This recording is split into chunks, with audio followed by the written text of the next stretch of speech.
Welcome to Moore Farms. My name's Kent Moore. I'm a fifth generation farmer in south central Kansas. I farm here with my dad, and I've been doing that since I graduated from Kansas State University in 1989.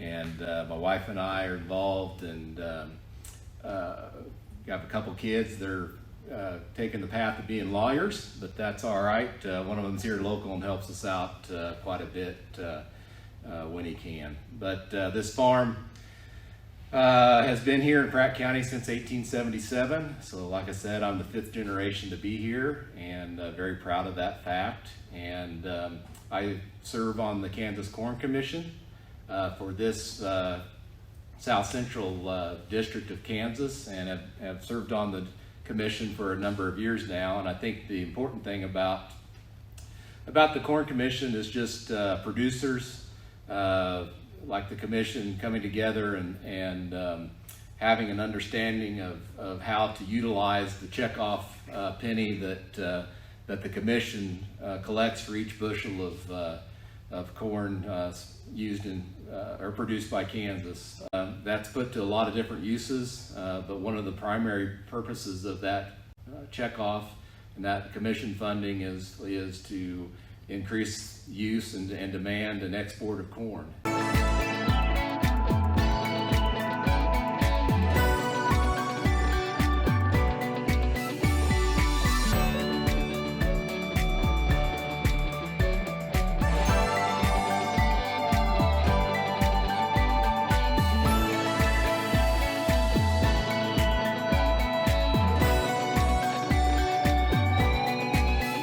Like this piece of land has been in our family for over 100 years. This particular piece of land's been irrigated since probably about 1970.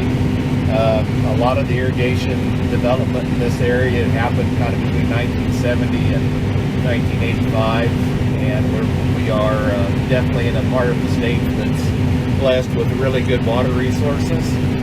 This machine is one, it's driving itself.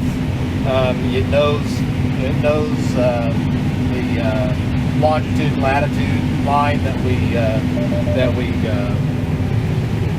planted the crop on, and we're able to repeat that year after year after year. That helps us a great deal as far as inputs and just matching that fertilizer need to the specific point in the field. By using GPS technology, we've got the capacity to have a yield record for basically every square foot of this field, and it's really been beneficial to us over the last basically 20 years. So here's the irrigated circle that we're working on, probably about 128 acres in this circle. You can see the map as we go along. Darker green's good. The lighter means areas of lesser yield. But what this machine has the capacity to do is to basically always is self-calibrating itself to determine correct yield. And it's going to assign that yield to this longitude and latitude, and then we'll be able to analyze that data later.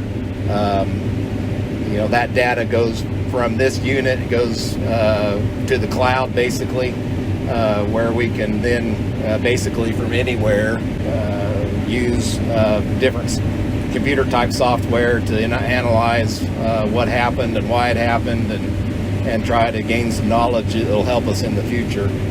And so we are monitoring yield, it's monitoring moisture,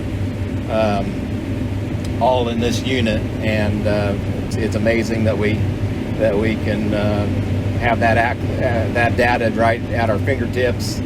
Technology continues to improve, and really has been a benefit, like I said.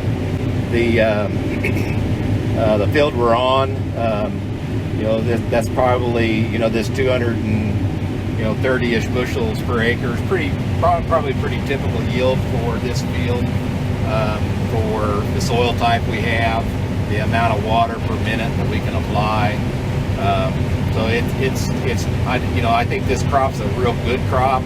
I don't know that we're going to have record production irrigated wise, at least in this area, but absolutely a good solid crop. Okay, here we are at our bin complex. We have the capacity to hold a fair amount of our crop every year. We obviously don't have enough to do it all, but having on-farm storage definitely provides us some flexibility, both in harvest and then marketing that grain. We were at the field, we loaded the truck.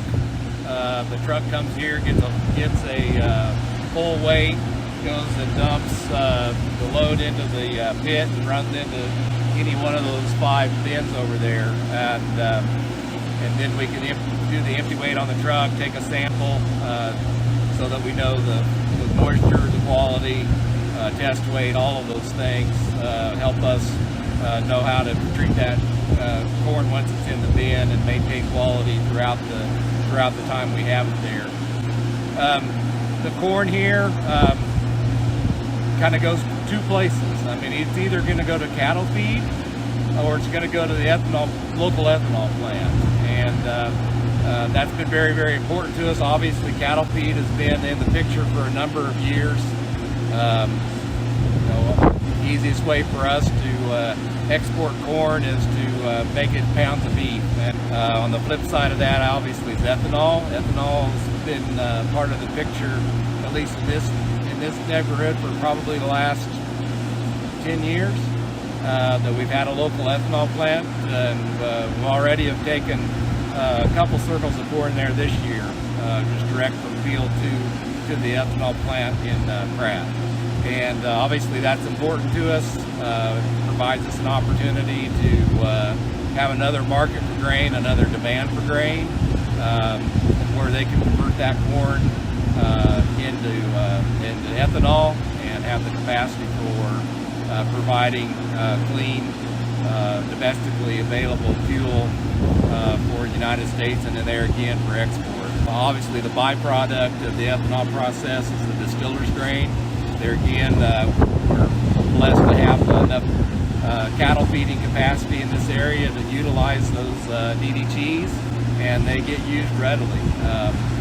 Those cattle feeders know the value of that DDG to their feeding programs, and it's been a win-win, really.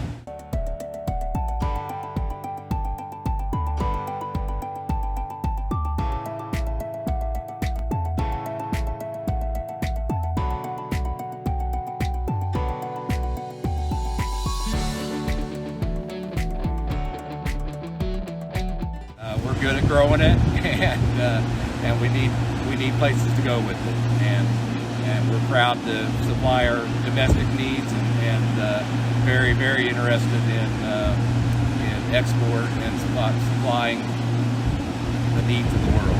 So I think we can do it. I really do appreciate the opportunity to show you a little bit of more farms here in South Central Kansas, and I'm looking forward to being able to answer some questions during our video call. And again, thank you so much for your time, and hopefully it's been educational, and really do appreciate the opportunity. Thank you.